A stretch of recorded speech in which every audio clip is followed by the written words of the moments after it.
سلام اللہ علیہ والصلوات.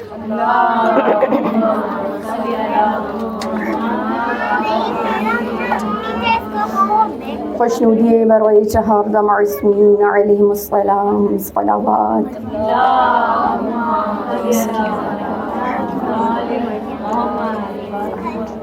سلامتی برای امام زمان علیہ السلام بلندتر صلوات.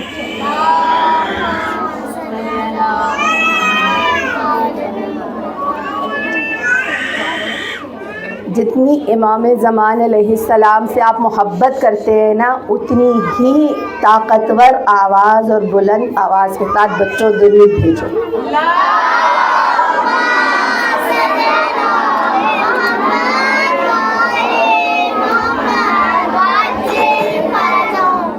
اعوذ باللہ من الشیطان الرجیم. بسم اللہ الرحمن الرحیم. الحمد للہ رب العالمین.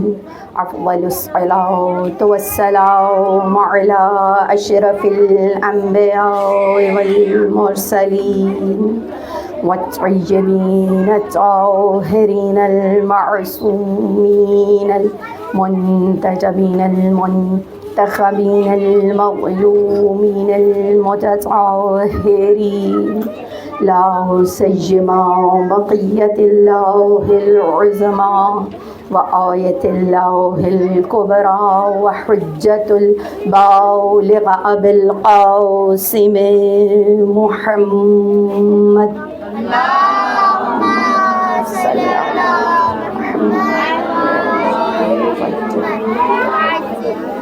انما يريد الله ليذهب عنكم الرجس اهل البيت ويطهركم تطهيرا.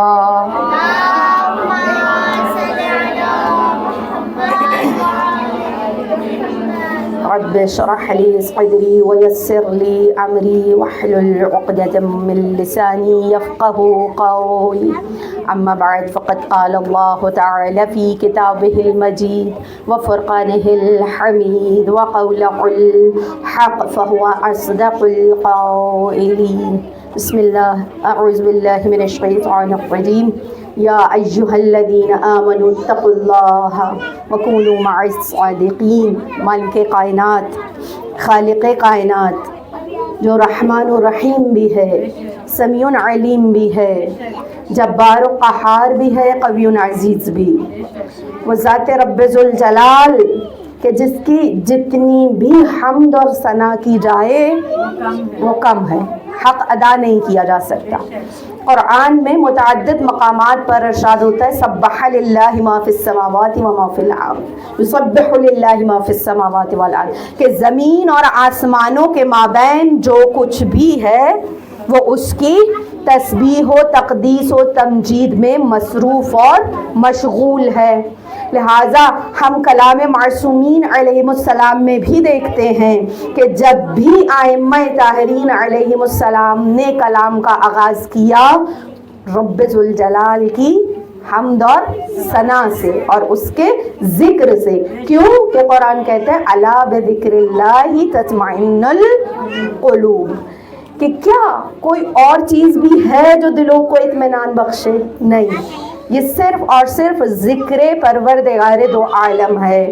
یہ صرف اور صرف ذکر خداوند متعال ہے جو ہمیں کبھی زبان نبوت اور رسالت سے سنائی دیتا ہے، کبھی زبان امامت و ولایت سے سنائی دیتا ہے، کبھی زبان عصمت سے سنائی دیتا ہے.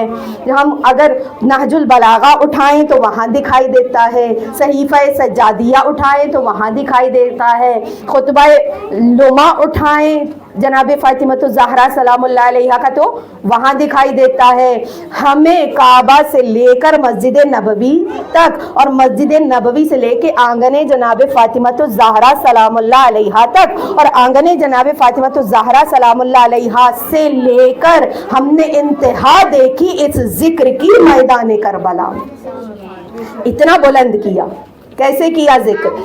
کہ پروردگار دو عالم یہ ہستیاں وہ ہیں جو ہمیں معرفت رب ذوالجلال دینے آئی ہیں. بڑی مشہور روایت ہے. کیا فرمایا؟ خدا کو کوئی نہیں جانتا، پہچانتا، معرفت رکھتا سوائے میرے اور علی کے.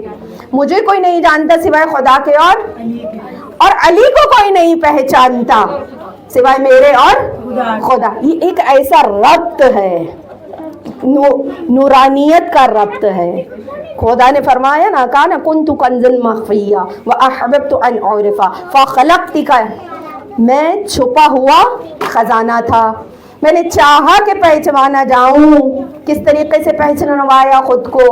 کائنات کو خلق کیا، انسان کو خلق کیا، اور انسان کو پہچانوایا کہ میں تمہارا رب ہوں. کس کے ذریعے؟ محمد و آل محمد علیہ السلام کے ذریعے. کہ یہ وہ ہستیاں ہیں جو صفات و کمالات رب ذوالجلال کی مظہر اور آئینہ دار ہیں. اگر وہ عین صدق ہے تو یہ صادق ہیں، اگر وہ عین صدق ہے تو یہ صادق ہیں، یہ صدیق اکبر ہیں. ٹھیک ہے، اگر وہ عین عدل ہے تو یہ عادل ہیں. قرآن کیا کہہ رہے کہ یا ایھا الذین آمنوا اتقوا اللہ، اے ایمان والو. قرآن میں 3 طرح کے خطاب ہیں. کہیں کا یا ایھا الناس، تمام لوگوں سے خطاب ہے، صحیح ہے. کہیں کفار سے خطاب ہے، صحیح. اور کہیں مومنین سے خطاب ہے. جو خطاب سب سے زیادہ ہے قرآن میں وہ یہی ہے. کیوں کہ قرآن اترا ہی انسانوں کی اور مومنین کی ہدایت کے لیے. منشور ہے زندگی کا، کتاب ہدایت بھی ہے، منشور بھی ہے. بچوں کو سمجھانے کے لیے میں سمجھاتی چلوں کہ آپ کو تھیوری اس وقت تک سمجھ نہیں آتی جب تک آپ پریکٹیکل. اسی لیے رسول خدا حدیث ثقلین میں فرمایا، کیا فرمایا حجۃ الوداع کے؟ انی تارکم فیکم الثقلین کتاب اللہ و عطرتی اہل البیت و ان تمسکتم، ان سے متمسک رہنا، پھر کیا ہوگا؟ گمراہ نہیں ہوگے.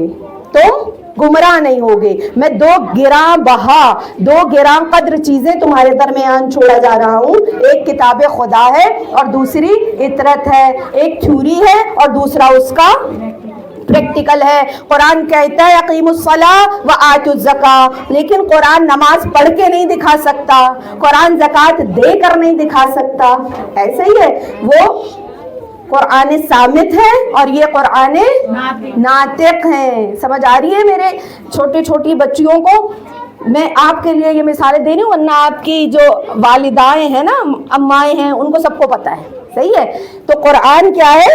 تھیوری ہے، اور اہل بیت علیہ السلام کیا ہے؟ پریکٹیکل ہے. قرآن کہتے ہیں اقیم الصلاۃ، نماز پڑھو، لیکن نماز پڑھ کر نہیں دکھا سکتا. وہ کون دکھائے گا؟ وہ رسول خدا صلی اللہ علیہ وآلہ وسلم نے دکھائی. قرآن کہتے ہیں آتوا الزکاۃ، زکوٰۃ دو. وہ کس نے بتایا؟ علی ابن ابی طالب علیہ الصلوۃ والسلام نے، امیر المؤمنین نے. ٹھیک. اور قرآن نے کہا وَيُطْعِمُونَ الطَّعَامَ عَلَىٰ حُبِّهِ مِسْكِينًا وَيَتِيمًا وَأَسِيرًا. وہ جناب فاطمہ الزہرا سلام اللہ علیہا اور حسنین کریمین شریفین علیہ السلام نے ہمیں کر کے بتایا. تو اب قرآن کیا کہہ رہا ہے کہ اگر تم اہل ایمان ہو تو تقوی اختیار کرو اور پھر کونوا مع الصادقین، سچوں کے ساتھ ہو جاؤ. سمجھ آ رہی ہے؟ یعنی یہ جو معا کا معاملہ ہے نا، معا یعنی ہمراہی کا معاملہ، ساتھ ہونے کا معاملہ، یہ بہت سنگین ہے. اور یہی طے کرے گا ہمارے لیے ہمارا انجام کیا ہوگا، ہمارا مقصد کیا ہوگا، ہماری منزل بہشت ہوگی یا دوزخ ہوگی. یہ جو معا کا معاملہ ہے، ہمراہی کا معاملہ ہے، معیت کا معاملہ ہے، یہی طے کرے گا. ابھی آپ نے میرے پاس زیادہ وقت نہیں ہے، میں بہت مختصر بس آپ کی سماعتوں کے لیے اشارہ کرتی ہوئی چلی جا رہی ہوں، دامن وقت میں وسعت نہیں ہے. ابھی آپ نے زیارت عاشورہ پڑھی. زیارت عاشورہ میں تقریباً 17-18 دعائیں ہیں. جو ہم مانگتے ہیں کہ پروردگار ہمیں امام حسین کے ساتھ معشور فرما، ہمارا جو خاتمہ ہے وہ حسین کے ساتھ کر، ہمارا حشر حسین ابن علی کے ساتھ کر، ہماری دنیا اور آخرت ان کے ساتھ کر، جس میں سے ایک جملہ جو معا 2-3 جگہ پر استعمال بھی ہوا ہے، اور معا کا جو معاملہ ہے وہ زیارت عاشورہ میں بھی بیان کیا گیا ہے. کیا کہتے ہیں؟ وَأَن يَجْعَلَنِي مَعَ الدُّنْيَا وَالْآخِرَةِ، کیا مجھے قرار دے کس کے ساتھ؟ امام حسین علیہ الصلوۃ والسلام کے ساتھ قرار دے. کہاں؟ دنیا میں بھی اور آخرت میں بھی. ایسا ہی ہے. لیکن ان کے ساتھ میں کب قرار پاؤں گی؟ آخرت تو بعد کا معاملہ ہے. آخرت میں تب قرار پاؤں گی جب دنیا میں ان کے ساتھ ہوں گی. ایسا ہی ہے. اور دنیا میں ان کے ساتھ کب ہوں گی؟ کہ جب میں واقعاً صاحب ایمان ہوں گی، جب ان کے ساتھ ہوں گی. اور جب دنیا میں ان کے ساتھ ہوں گی تو پھر آخرت میں آٹومیٹیکلی وہ فکر کرنے کی ضرورت نہیں ہے. ہمیں جو فکر کرنی ہے، ہمیں جو کام کرنا ہے، وہ اس عالم دنیا میں کرنا ہے.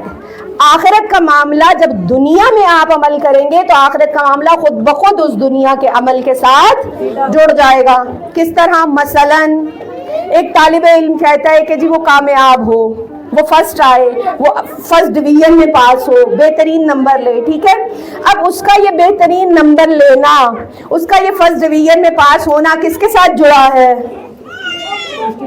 اس کی محنت اور مشقت اور پڑھنے کے ساتھ جڑا ہے. ٹھیک ہے. اگر وہ اچھا پڑھے گا تو خود بخود آٹومیٹکلی وہ فرسٹ آئے گا، فرسٹ ڈویژن لے گا. یعنی وہ بعد کا جو معاملہ ہے نا، اس کے لیے فکر مندی کی ضرورت ہے اس عالم دنیا میں. آپ محنت نہ کریں، صرف بیٹھ کے دعائیں کرتے رہے. بچے صرف دعائیں کرتے رہے، یا اللہ میں فرسٹ آ جاؤں، میں فرسٹ آ جاؤں. امی سے کہتے رہے امی دعا کریں میں فرسٹ آ جاؤں. ابو سے کہیں جی میں دعا کریں میں فرسٹ آ جاؤں. آپ فلاں آپ حرم میں جا کے دعا کریں، آپ ادھر، اور کتاب نہ کھولیں، پڑھیں نہ، استاد کے پاس نہ جائیں، تو کیا فرسٹ آئیں گے؟ کیا فرسٹ آئیں گے؟ بھئی نہ آپ نے خطاب پڑھی، نہ آپ نے استاد ہائر کیا، نہ آپ نے محنت کی، نہ آپ نے نصاب پڑھا، نہ آپ نے مرور کیا، نہ آپ نے تکرار کی، تو کیسے فرسٹ آ سکتے ہیں؟ ایسا ہی ہے نا. یہ دنیا عالم اسباب ہے. عمل سے زندگی بنتی ہے جنت بھی جہنم بھی. یہ نوری اپنی فطرت میں، خاکی اپنی فطرت میں نہ نوری ہے. یہ معاملہ، تو یہ معیت کا معاملہ بہت سنگین ہے. یعنی یہاں ہمیں یہ طے کرنا ہے کہ ہم کس کی ہمراہی کریں اور کس کی ہمراہی نہ کریں. یہ طے کرے گا کہ میں جس کے ساتھ اس دنیا میں ہوں گی، میں جس کی ہمراہی اس دنیا میں اختیار کروں گی، وہی ہمراہی مجھے آخرت میں یا کامیاب کرے گی یا ناکام. یعنی یہاں یہ طے کیا گیا معاملہ یا تو اصحاب الیمین میں قرار پا جائے گا یا اصحاب الشمال میں قرار پا جائے گا. یہاں کیا ہوا معاملہ معیت. اب قرآن اس کے متعلق کیا کہتے ہیں؟ قرآن میں بے شمار مقامات پہ، جیسے ابھی یہ آیہ مبارکہ میں نے تلاوت کی، سورہ توبہ کی ہے. قرآن کہتے ہیں وَكُونُوا مَعَ الصَّادِقِينَ، اگر کامیابی چاہتے ہو تو صادقین کے ساتھ ہو جاؤ، سچوں کے ساتھ ہو جاؤ. اب وہ سچے کون؟ قرآن یہ سچوں کی تشریح کرتا ہے، تعبیر کرتا ہے. وہ سچے کون؟ جنہوں نے کبھی جھوٹ نہیں بولا ہو. جس نے کبھی جھوٹ بولا ہے وہ ہمیشہ سچا، اس پہ اعتبار نہیں ہو سکتا. جب ہم حدیث پڑھتے ہیں تو حدیث میں بھی ہم اس راوی کو نکال دیتے ہیں جو کاذب ہوتا ہے. ایسا ہی ہے، وہ حدیث ضعیف ہو جاتی ہے کہ بھئی وہ اتنے تواتر سے بھی حدیث ہے، اگر ایک بھی راوی اس میں ایسا نکل آتا ہے کہ جس پہ کاذب ہونے کا شک ہو جاتا ہے تو اس کو علم رجال میں جو علماء ہیں وہ اس روایت کو، اس حدیث کو ضعیف قرار دے دیتے ہیں. ایسا ہی ہے. اب جب قرآن کہتے ہیں کونوا مع الصادقین، تو یہ صادقین وہ ہے جنہوں نے کبھی جھوٹ، جنہیں قرآن ایک اور مقام پہ سورہ آل عمران میں یاد کر رہا ہے. کیا کہہ رہا ہے؟ اے حبیب قالوا ندعو ابناءنا ونساءنا وانفسنا کہ لے جاؤ سچوں کو اپنے ساتھ لے جاؤ. کیوں؟ کہ معاملہ جھوٹوں پہ لعنت کرنے کا تھا. اب لعنت وہ کرے کہ جو خود جھوٹا نہ ہو، جس نے کبھی جھوٹ بولا نہ ہو. تو یہ ماں کا معاملہ بہت سنگین ہے. اب جو ماں، رسول اللہ صلی اللہ علیہ وسلم کی ایک اور بڑی مشہور حدیث ہے، کیا فرمایا؟ فرمایا علی مع الحق والحق اللہم عدل الحق حیثما دار. اے پروردگار، علی جو ہے وہ حق کے ساتھ ہے اور حق جو ہے وہ علی کے ساتھ ہے. پروردگار، اب یہ ایک اور حدیث اسی سے ملتی جلتی، ایک اور حدیث حضرت جناب عمار یاسر کے متعلق ہے. یہ دو احادیث ملتی جلتی ہیں لیکن دونوں میں فرق ہے. میں ابھی وہ فرق بتاؤں گی. یہاں بھی ماں کا معاملہ ہے، آپ یہ دیکھیں، یہاں بھی ماں کا معاملہ ہے. دونوں حدیثوں میں تھوڑا سا فرق ہے. عمار کے متعلق کیا کہا؟ فرمایا عمار مع الحق والحق مع عمار. لیکن اس کے بعد کیا کہا؟ ان عمار مع الحق والحق معه يدور عمار مع الحق اینما دار الحق. کیا؟ عمار حق کے ساتھ ہے اور حق عمار کے ساتھ ہے. اس کے آگے اضافہ کیا ہے؟ فرمایا کہ عمار حق کے ساتھ ساتھ رہتے ہیں، گھومتے ہیں، جدھر حق جاتا ہے ادھر عمار جاتے ہیں. اور جب کا علی مع الحق والحق مع علی، تو پھر کیا فرمایا؟ حق علی کے ساتھ ہے، علی حق کے ساتھ ہے. اب یہ نہیں کہا علی وہاں جاتے ہیں، جہاں فرمایا حق وہاں ہوتا ہے جہاں علی ہوتے ہیں، اور عمار کہاں ہوتے ہیں؟ جہاں حق ہوتا ہے اور جہاں علی ہوتے ہیں. یہ جو ماں کا معاملہ ہے نا، ایسے ہی عمار کو اتنا بلند مقام کیوں کہ عمار جانتے ہیں. فرمایا میرے بعد اگر تم دیکھو کہ ساری امت تنہا ایک راستے پہ جا رہی ہے اور علی تنہا ایک راستے پہ جا رہے ہیں، تو جان لینا حق کدھر ہے؟ جس طرف علی ابن ابی طالب علیہ السلام جا رہے ہیں. وہ شاعر نے کیا بڑا بہترین کہا ہے کہ یہ ذکر ہی ابس ہے، کہاں کہاں ہے علی. جہاں جہاں ہے حقیقت وہاں وہاں ہے علی. ادھر صفات محمد، ادھر صفات خدا، انہی لطیف حجابوں کے درمیان ہے علی. اب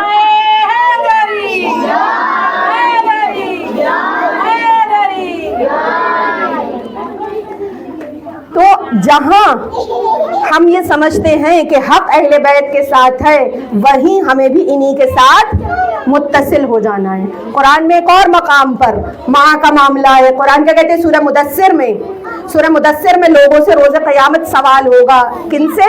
جو اہل جہنم ہوں گے. کیا سوال ہوگا؟ ملائکہ ان سے پوچھے ما سألککم فی سقر، چرا جہنمی شدی، کیوں تم لوگوں کو جہنم میں ڈالا گیا، کیوں تم جہنم میں آ گئے؟ کون سی ایسی چیز تھی جس نے تمہیں جہنم میں اوندھے منہ گرا دیا؟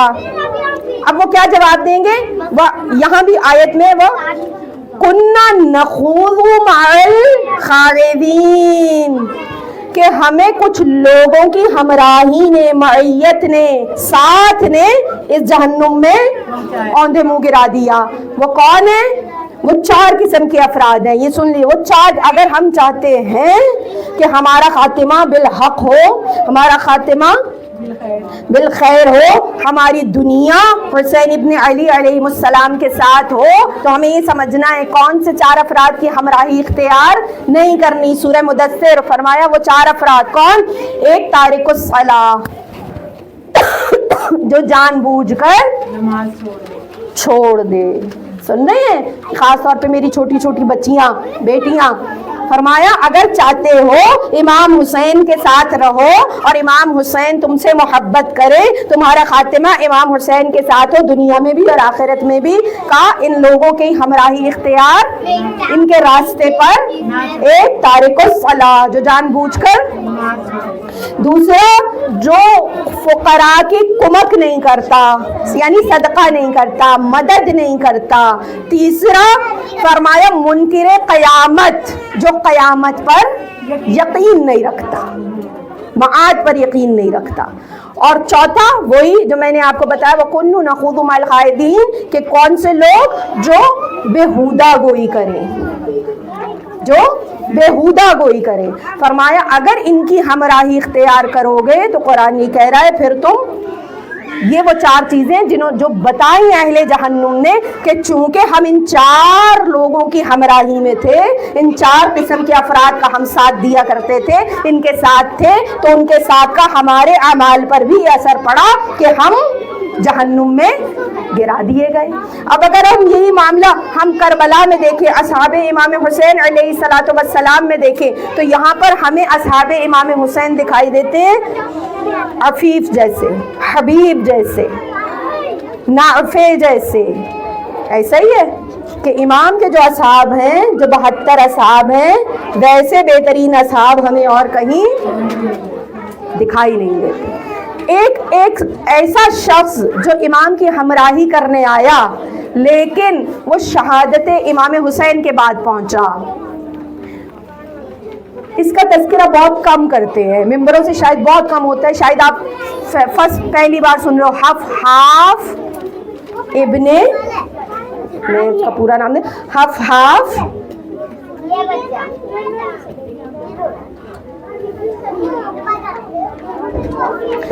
حفحاف ابن، درود پڑھ دیجئے.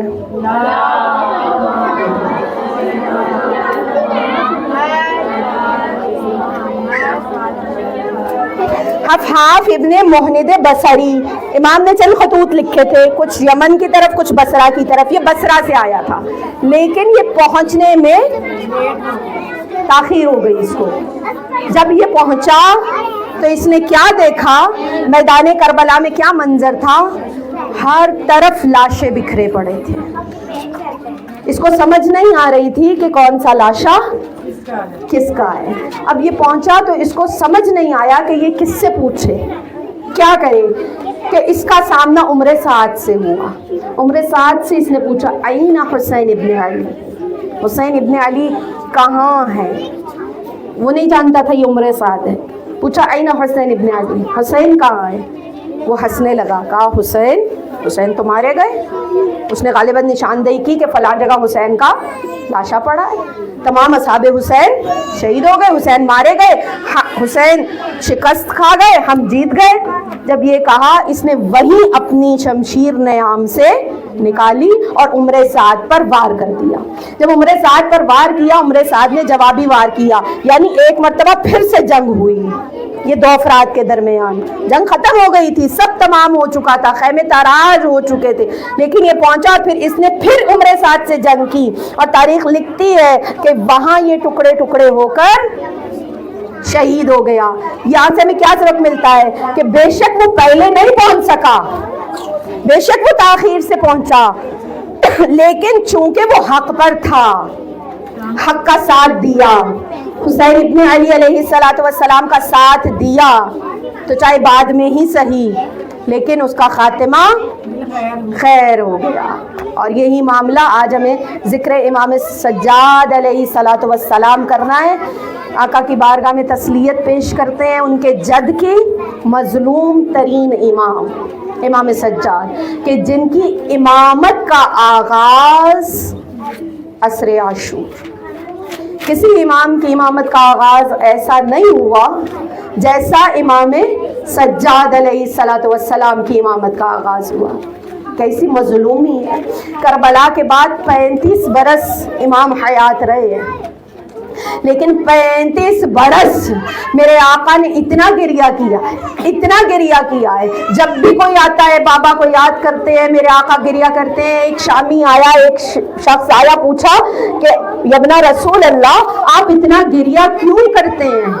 اب تو بہت سال گزر گئے واقعہ کربلا کو، آپ کے بابا کی شہادت کو. تو میرے مولا نے کہا ہے بندہ خدا، رؤوف میں سے نقل کیا ہے، میرے مولا فرماتے ہیں بندہ خدا، یعقوب کا ایک یوسف کھو گیا تھا، مارا نہیں تھا، کھو گیا تھا، اتنا گریہ کیا آنکھوں کی بینائی جاتی رہی۔ اے بندے خدا تو نے انصاف نہیں کیا، میرے 17 یا 18 یوسف میدان کربلا میں میری نظروں کے سامنے ذبح کر دیے گئے، میری نگاہوں کے سامنے میرے کڑیل جوان بھائی علی اکبر کو شہید کیا، میرے بھائی قاسم کو شہید کیا، میرے چچا عباس کے بازو قلم کر دیے گئے، میری نگاہوں کے سامنے ششماہی کی گردن میں تیر لگا، میں نے اپنے بابا کا لاشا اپنی آنکھوں سے ٹکڑے ٹکڑے دیکھا۔ تاریخ کہتی ہے کہ جب اسیران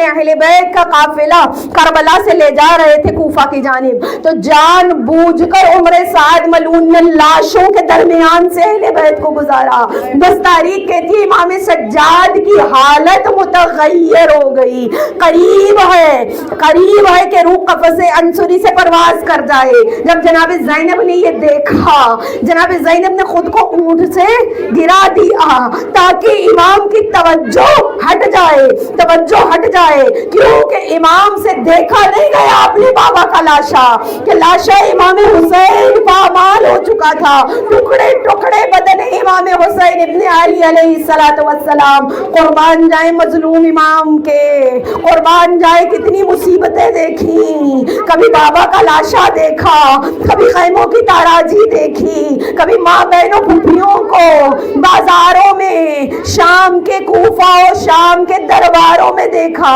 کہ جب ابن زیاد کے دربار میں آئے تو قربان جائے غیرت امام سجاد کے، ظالم نے آواز دی، پوچھا یہ مغرور عورت کنیزوں کے حلقے میں کون ہے؟ تو سوچئے قلب امام سجاد پہ کیا گزری ہوگی، شرابیوں کا دربار ہے، وہ بی بی جو مدینے میں بھی کبھی باہر نہیں آتی۔ کیسے ظالم نے پوچھا، کیسے امام سجاد کیا رنگ غیرت سے لہو ہوا ہوگا۔ جناب زینب نے خطبہ دیا ہے لہجہ حیدری میں، اس کے بعد ظالم نے امام سجاد کی جانب اشارہ کیا، کہا یہ جوان کون ہے؟ عمر سعد کہتے ہیں علی ابن الحسین ہے۔ کہا علی ابن الحسین کو تو مار نہیں دیا، کہا وہ حسین کا بڑا بیٹا تھا۔ امام سجاد سے مخاطب ہوا، امام سجاد نے کہا وہ میرے بھائی کو مار دیا۔ کہا دیکھا کہ کیسے خدا نے تم لوگوں کے ساتھ معاملہ کیا، تمہارے بھائی کو مار دیا۔ امام سجاد نے کہا لوگوں نے میرے بھائی کو مارا، خدا نے نہیں مارا میرے بابا کو، تم ظالموں نے، لوگوں نے، فاجروں فاسقوں نے میرے بابا کو قتل کیا۔ جب یہ کہا ابن زیاد کو غصہ آیا، کہا اس کو بھی قتل کر دیا جائے، اس کو بھی قتل کر دیا جائے۔ اب جناب زینب آگے بڑھی، آپ تصور کیجئے دربار ہے، شرابیوں کا دربار ہے، وہ بی بی آگے بڑھی، امام سجاد کے آگے آئی، کہا میں امامت کی حفاظت کرنے والی ہوں، اگر سید سجاد کو قتل کرو گے تو پہلے میری گردن پہ خنجر چلے گا۔ میں کہوں یا رسول اللہ آج آپ کی نواسی اتنی غریب ہو گئی ہے، اتنی غریب ہو گئی ہے کہ ابن زیاد کے دربار میں بھتیجے کی حفاظت کر رہی ہے۔ آئے جب یہ قافلہ واپس مدینے پہنچا ہے، امام سجاد کو مسموم کیا گیا ہے 35 برس بعد، لیکن تاریخ یہ جملے لکھتی ہے امام کو زہر نے اتنی تکلیف نہیں دی جتنی امام سجاد کو کلمہ گویوں نے تکلیف پہنچائی۔ جب واپس مدینے بھی آ گئے نا، کسی معصوم کو دیکھتے تو شام کی طرف رخ چلا جاتا، آواز دیتے ہائے سکینہ، ہائے رقیہ، کسی شیر خار پر نگاہ پڑتی تو آواز دیتے ہائے علی اصغر، اور جب قصابوں کی دکان سے گزرتے نا تو پوچھتے کہ کیا اس کو ذبح کرنے سے پہلے پانی پلایا تھا؟ وہ کہتے ہاں مولا ہم مسلمان ہیں، ہمیں حدیث رسول یاد ہے، ذبیحہ کو ذبح کرنے سے پہلے پانی پلا لو۔ مولا کا رخ کربلا کی طرف ہو جاتا اور وہ کہتے ہائے بابا کیا آپ کو قتل کرنے والے مسلمان نہ تھے؟ مولا نے کہا بے شک شہادت ہماری وراثت تھی، لیکن کیا ماں بہنوں کو درباروں میں لے جانا بھی ہماری وراثت تھا؟ قربان جائے سید سجاد کے، اتنا گریہ کیا جب میرے مولا کی شہادت ہوئی۔ ایک صحابی کہتا ہے میں نے امام باقر سے پوچھا کہ مولا کے چہرے پہ گڑھے کیسے ہیں؟ فرمایا میرے بابا نے اتنا گریہ کیا، میرے بابا ہمیشہ شام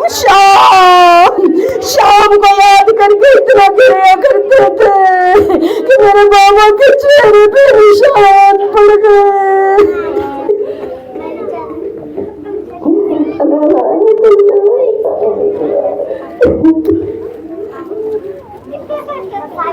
انا للہ و انا الیہ راجعون۔ اجرکم الی اللہ۔ بسم اللہ الرحمن الرحیم۔ ربنا آتنا فی الدنیا والحسنة وفی الآخرة حسنة وقنا عذاب النار۔ یا اللہ بحق محمد و آل محمد اس قلیل سی عزاداری کو اپنی بارگاہ میں کثیر کر قبول فرما۔ پرسہ امام سجاد علیہ السلام کو، اپنے جد کے پرسے کو امام زمان اپنی بارگاہ میں قبول و منظور فرما۔ آپ اس فرش عزا پہ بیٹھے ہیں، امام حسین بحق الحسین علیہ الصلاۃ والسلام یہاں سے اٹھنے نہ پائیں، سب کی نیک دلی جائز حاجات کو بر۔ یا اللہ ہمارا شمار ناصران امام عصر علیہ السلام میں فرما، راہبر کو تا ظہور امام عصر سلامتی عطا فرما۔ اللہم عجل ولیجک الفرج۔